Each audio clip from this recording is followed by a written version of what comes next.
अस्सलाम वालेकुम। आज की इस वीडियो में हम बात करेंगे रोमाटॉइड आर्थराइटिस के बारे में। ये है क्या, ये किन लोगों में ज़्यादा पाया जाता है, इस बीमारी की कितनी अक़साम होती हैं, इसकी कॉजेज़ और सिम्टम्स क्या हो सकते हैं। मेरा नाम अतीकुर रहमान शेख है, आप देख रहे हैं जॉइंट्स हेल्थ यूट्यूब चैनल। नाजरीन, रोमाटॉइड आर्थराइटिस की बहुत सारी अनगिनत अक़साम हैं, टाइप्स हैं, लेकिन बेसिकली आज हम इस वीडियो में 4 अक़साम की बात करेंगे। ये 4 किस्म की जो रोमाटॉइड आर्थराइटिस की जो टाइप्स हैं, ये कॉमनली मर्दों के अंदर, औरतों के अंदर, इवन देन आप कह लें कि जो 25 अंडर एज के जो बच्चे हैं, जो कि हमारे बच्चे बच्चियां हैं, उनके अंदर भी आज के दौर में जो है ये रोमाटॉइड आर्थराइटिस की अक़साम बहुत ज़्यादा देखने को आती हैं। हमारे पास डेली बेसिस पे बहुत सारे ऐसे बच्चे बच्चियां और बूढ़े मर्दो ख़वातीन जो हैं हमारे पास आते हैं।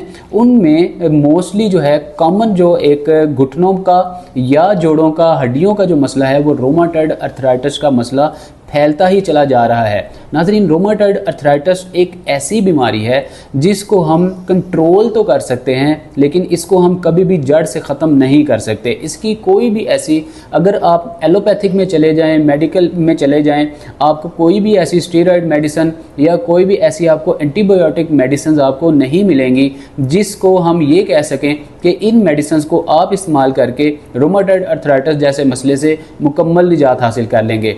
सिर्फ़ और सिर्फ आप जिस तरह डायबिटिक को, शुगर को, आप अपने हाई ब्लड प्रेशर को आप कंट्रोल कर सकते हैं, बिल्कुल ख़त्म नहीं कर सकते, टीबी है, हेपेटाइटिस बी है, बिल्कुल उसी तरह से आप अपने रोमाटॉइड जो आपका आर्थराइटिस है उसको आप कंट्रोल ज़रूर कर सकते हैं। इसको आप कभी भी जड़ से ख़त्म नहीं कर सकते। अब इसकी पहली जो टाइप है उसमें जो ऑस्टियोआर्थराइटिस है, ये मोस्ट कॉमन है। ऑस्टियोआर्थराइटिस मोस्टली जो 30+ एज के लोग होते हैं या 60 के अंडर होते हैं, या मतलब बहुत ज़्यादा ओल्ड एज जो हमारे मर्दों ख़वातीन हैं, बूढ़े हैं, उनके अंदर ये ऑस्टियोआर्थराइटिस बहुत ज़्यादा कॉमन पाया जाता है, क्योंकि इसका ताल्लुक जो है ये डायरेक्टली हड्डियों के भुरभुरेपन के साथ, ऑस्टियोप्रोसिस के साथ, आपकी हड्डियों को घुन लग जाना, आपकी हड्डियों का खुरना स्टार्ट हो जाना, जिसको हम पंजाबी में हड्डियों का खुरना भी कह देते हैं। ऑस्टियोप्रोसिस इंग्लिश की टर्म में कह देते हैं। तो अगर आपकी हड्डियों में किसी इन्फ्लेमेशन की वजह से, सोजिश, स्वेलिंग की वजह से, या किसी और प्रॉब्लम की वजह से, जिस तरह हमारे एथलीट्स हैं, हमारे स्पोर्ट्समैन हैं, हमारी बच्चियां घरों में बैठ के वो सिलाई कढ़ाई का काम देर तक बैठ के करती हैं, लिहाजा घुटनों का मसला जो है, ये जो आपका रोमाटॉइड है, इसमें बहुत ज़्यादा मसला देखने को आता है। ऑस्टियोआर्थराइटिस की अगर सिम्टम्स की बात की जाए, अलामात की बात की जाए, तो इसकी बहुत कॉमन सी कुछ अलामात हैं जो कि बच्चों के अंदर भी ये मोस्टली देखने को आ रही है। आजकल 25 साल से कम की जो बच्चे बच्चियां हैं, देखिए हमारी बहुत ज़्यादा मॉडर्न लाइफ की वजह से, हमें ज़िंदगी के अंदर बहुत ज़्यादा सहूलियात फराहम होने की वजह से हम बहुत ज़्यादा अगली, बहुत ज़्यादा सुस्त और काहिल होते जा रहे हैं। हम रोज़मर्रा के कामकाज अपने टाइम पे प्रैक्टिस नहीं करते। रोज़मर्रा के जो हमारे मामूलात हैं, हम उनके अंदर ज़्यादा दिलचस्पी नहीं लेते। स्पोर्ट्स में दिलचस्पी ना होना, आपकी जो है बहुत ज़्यादा बॉडी एक्टिविटी, वर्कआउट ना होना, एक्सरसाइज वॉक का बिल्कुल भी ना होना, ये ऐसे कुछ फैक्टर हैं जिसकी वजह से आपके जिस्म की हड्डियां जो हैं वो बचपन में ही, छोटी उम्र में ही घुरना, भुरना, ऑस्टियोप्रोसिस का मसला स्टार्ट हो जाता है और हड्डियों का जो है भुरभुरापन स्टार्ट हो जाता है। हड्डियां खोखली हो जाती हैं, कमज़ोर हो जाती हैं, टांगों के अंदर, घुटनों के अंदर, पट्ठों के अंदर बहुत ज़्यादा कमज़ोरी आ जाती है, जिसकी वजह से छोटी उम्र में ही आपको ऑस्टियोआर्थराइटिस का जो प्रॉब्लम है वो आपको लाहिक हो जाता है। लिहाजा अगर आपके साथ भी ऑस्टियोआर्थराइटिस का मसला है तो आपको क्या करना चाहिए, आपको डेली की एक्टिविटीज़ में क्या क्या चीज़ शामिल करनी चाहिए, डाइट प्लान क्या होना चाहिए, ये सारी हम आगे चल के आपको जो है प्रॉपर गाइड करेंगे। अब नाजरीन, जो ऑस्टियोआर्थराइटिस है, इसमें जो कॉमन सिम्टम है, जो बच्चे हैं या मर्दो ख़वातीन बड़ी एज के हैं, वो जब सुबह अर्ली सो कर उठते हैं तो इनके जो छोटे जोड़ हैं, मतलब छोटे जॉइंट से मुराद आपके जो हाथ के और आपके पाँव के जो उंगलियों के ये वाले पहले वाले जो जॉइंट्स हैं, या आपके जो आपका थंब है हाथ का, दोनों हाथों के थंब्स जो हैं, इनके पहले वाले जॉइंट के अंदर बहुत ज़्यादा इन्फ्लेमेशन, स्वेलिंग आ जाती है, सोजिश आ जाती है, और सोजिश के साथ साथ आपका अच्छा खासा सीधा हाथ जो है स्ट्रक्चर वाइज इस तरह से डिस्प्लेस हो जाता है, डिसलोकेट हो जाता है, टेढ़ा हो जाता है, इसको सीधा करने में आपको काफ़ी ज़्यादा टाइम दरकार होता है। आधा घंटा पौना घंटा आपको लग जाता है अपने जोड़ों को नॉर्मल करते करते, इनको हीट अप वार्म अप करते करते। ये एक बेसिक लेवल की जो है आपकी ऑस्टियोआर्थराइटिस की एक अलामत है, जो कि बहुत ही तवज्जो तलब है। होता ये है कि बहुत सारे मर्दों ख़वातीन, बच्चे बड़े जवान इनिशियली स्टेज पे जब उनको ऑस्टियोआर्थराइटिस का प्रॉब्लम होता है, उनके घुटनों के अंदर, हाथों के जॉइंट्स के अंदर, छोटे हों या बड़े जोड़ हों, जब उनको इन्फ्लेमेशन होती है तो वो फौरी तौर पे किसी डॉक्टर से कंसल्ट नहीं करते, फौरी तौर पे उसकी मेडिसिन नहीं लेते, ट्रीटमेंट स्टार्ट नहीं करवाते। उसकी बुनियाद पे ये कल को जाके आपको गाउट रिलेटेड प्रॉब्लम क्रिएट करता है, आपको जो है ये इन्फेक्शन में कन्वर्ट हो जाता है। उसके अलावा ये रोमाटॉइड अर्थराइटिस की जो है वो शक्ल भी इख्तियार कर जाता है। ऑस्टियोआर्थराइटिस बेसिकली कोई बीमारी नहीं है, इसको हम बीमारी कंसिडर नहीं करते। ये कुछ आपकी बेसिक लेवल की lifestyle modification, diet plan modification और कुछ रोज़मर्रा की एक्टिविटीज़ को चेंज करके ऑस्टियोआर्थराइटिस के मसले से निजात हासिल की जा सकती है।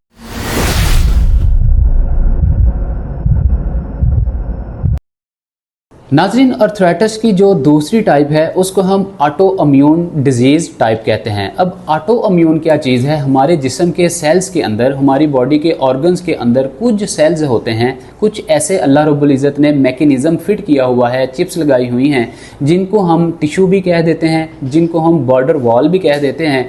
वो आपके ऑटो इम्यून सिस्टम को कंट्रोल करते हैं।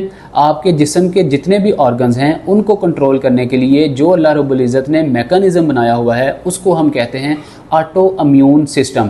अब ये जो हमारा डिफेंस ऑटो इम्यून सिस्टम है, जो कि बाहर वाले बैक्टीरिया हमारे जिस्म में जो एंटर होते हैं, उन जो मुज़र सेहत बैक्टीरियाज़ हैं उनको किल करने में, उनको ख़त्म करने में ऑटो इम्यून सिस्टम जो हमारे जिस्म में मौजूद है वो बहुत अहम किरदार अदा करता है।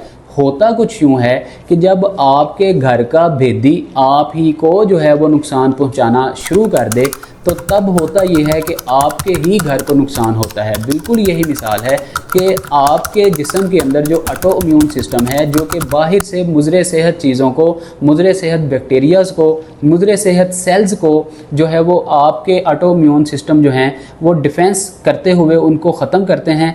यही ऑटो इम्यून सिस्टम आपके अगेंस्ट चलना स्टार्ट कर देते हैं, आपके दीगर ऑर्गन्स को डैमेज करना स्टार्ट कर देते हैं, बाहर वाले बैक्टीरिया को एक्सेप्ट करना स्टार्ट कर देते हैं, अंदर जज्ब करना स्टार्ट कर देते हैं, और आपके जिस्म में मौजूद जितने भी ऑर्गन्स हैं उनको डैमेज करना, उनको ख़राब करना जो है ये स्टार्ट कर देते हैं। इसको कहते हैं ऑटो इम्यून डिजीज़ अर्थराइटिस।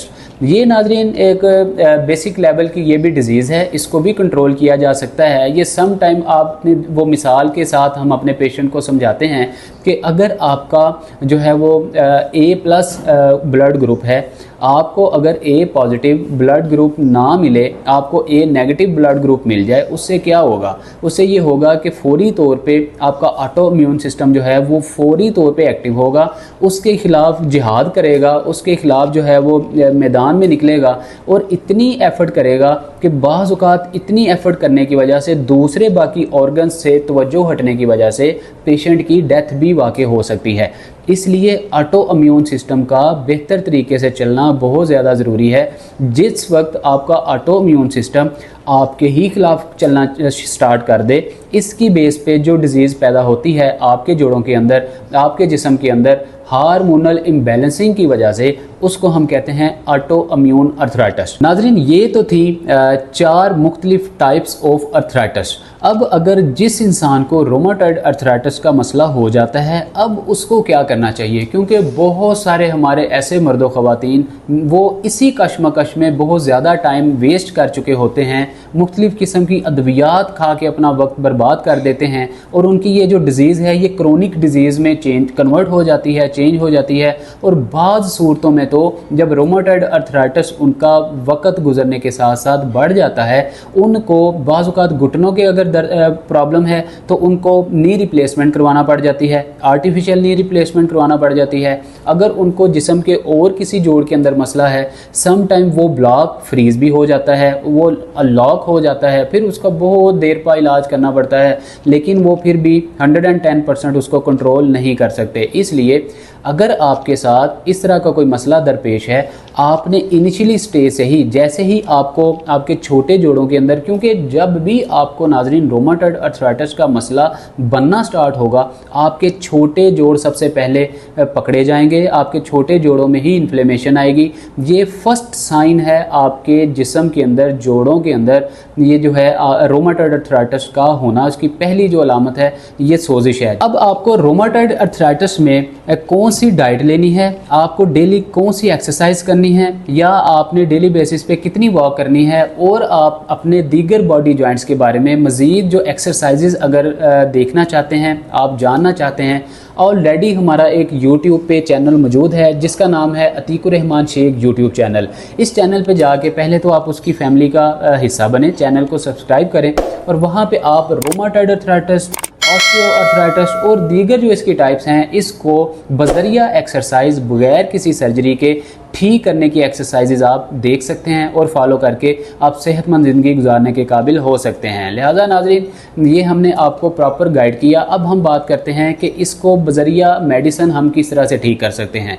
अगर आप इतनी एज में हैं कि आप प्रॉपर वॉक भी नहीं कर सकते, आप बहुत ज़्यादा, आपकी उम्र ज़्यादा है, आप बुढ़ापे में इस वक्त मौजूद हैं, तो आप जो है कभी भी स्टीरॉयड आर्थोपैटिक मेडिसिन ना खाएं। नाजरीन, ये बात हमेशा याद रखिए कि मेडिसिन के अंदर रोमाटॉइड अर्थराइटिस को बिल्कुल ख़त्म करने का कोई भी तरीका जुगाड़ मौजूद नहीं है। इसको हम कंट्रोल ज़रूर कर सकते हैं। अब अगर हमने कंट्रोल ही करना है तो हम वो वाली मेडिसिन क्यों ना इस्तेमाल करें जिस मेडिसिन को इस्तेमाल करने से हमारे दीगर बॉडी ऑर्गन जो हैं वो ज़्यादा डैमेज और ख़राब ना हों, क्योंकि मेडिसिन तो हमें इनिशियली स्टार्ट करनी ही पड़ेगी। नाजरीन, ये जो तिब्बे नबवी के जो इलाज है, जो कि तिब्बे नबवी से साबित शुदा है, आका अलैहिस्सलातु वस्सलाम की हयात मुबारका से जो इलाज साबित शुदा है, उसको अगर हम अपनाएंगे, अपनी ज़िंदगी का हिस्सा बनाएंगे, तो इंशाअल्लाह हमारे जोड़, हमारे घुटने हों, हमारे जिस्म के और हड्डियां हों, जोड़ हों, वो ना सिर्फ मजबूत होंगे बल्कि आपकी सेहत भी बरकरार रहेगी। नाजरीन, आप हिकमत से रिलेटेड, जब आप तिब से रिलेटेड आप अद्वियात इस्तेमाल करेंगे, उसमें क्योंकि ज़्यादातर जड़ी बूटियाँ होती हैं जिसके साइड इफ़ेक्ट बिल्कुल नहीं होते, किसी अच्छे हकीम से, किसी अच्छे तबीब से आप हिकमत में आप दवाई बनाएं और आप रोमाटॉइड अर्थराइटिस, ऑस्टियोआर्थराइटिस से निजात के लिए आप जो है ये अद्वियात इस्तेमाल करें, इंशाअल्लाह आपको फ़ाका होगा। अब बात करते हैं, अगर आपने हिकमत में भी ट्रीटमेंट करवाना है तो इनिशियली आपको कौन से टेस्ट करवाने चाहिए। नाजरीन, अगर आपको रोमाटॉइड अर्थराइटिस है, ऑस्टियोआर्थराइटिस है, देन आपने इनिशियली स्टेज पे एक इसका टेस्ट होता है CSR, एक होता है CSP, और इसके अलावा एक एंटी-CCP टेस्ट होता है, एक RF टेस्ट होता है, रोमाटॉइड फैक्टर का एक टेस्ट होता है। ये आप टेस्ट करवा के तो अपने रोमाटॉइड अर्थराइटिस की तशख़ीस कर सकते हैं। बाज़ औक़ात बाज़ कंडीशन में आपको MRI भी करवाना पड़ती है, लेकिन बाज़ जो कंडीशंस हैं उनमें जस्ट आप एक्सरे करवाते हैं, उसमें हमें पता चल जाता है कि आया इस पेशेंट की हड्डियां जो हैं वो ऑस्टियोप्रोसिस का शिकार हो रही हैं, हड्डियां घुरना स्टार्ट हो चुकी हैं, भुरना स्टार्ट हो चुकी हैं, या कि मतलब हड्डियों के अंदर कोई रोमाटॉइड अर्थराइटिस, इनका जो कार्टिलेज है वो घिसना स्टार्ट हो गया है। ये सारी चीज़ें हमें एक्सरे में भी पता चल जाती हैं। तो ये कुछ इनिशियल और बेसिक लेवल के कुछ टेस्ट हैं, इनको जब आप करवाएंगे तो आप इन टेस्ट को लेके अपने तबीब के पास जाएंगे तो इंशाअल्लाह 110% वो आपको परफेक्ट मेडिसिन देंगे, जिससे आपकी रोमाटॉइड अर्थराइटिस की जो डिज़ीज़ है वो इंशाअल्लाह ना होने के बराबर रह जाएगी और अच्छे तरीके से कंट्रोल होगी और आप सेहतमंद ज़िंदगी गुजारने के काबिल होंगे। इसी के साथ उम्मीद करते हैं आपको ये वीडियो अच्छी लगी होगी। अगर आप इसकी एक्सरसाइजेज़ देखना चाहते हैं तो आप अतीकुर रहमान शेख यूट्यूब चैनल पे जाके इसकी एक्सरसाइजेज़ भी देख सकते हैं। अपना बहुत सारा ख्याल रखिए, हमें दीजिए इजाज़त। अस्सलाम वालेकुम व रहमतुल्लाह।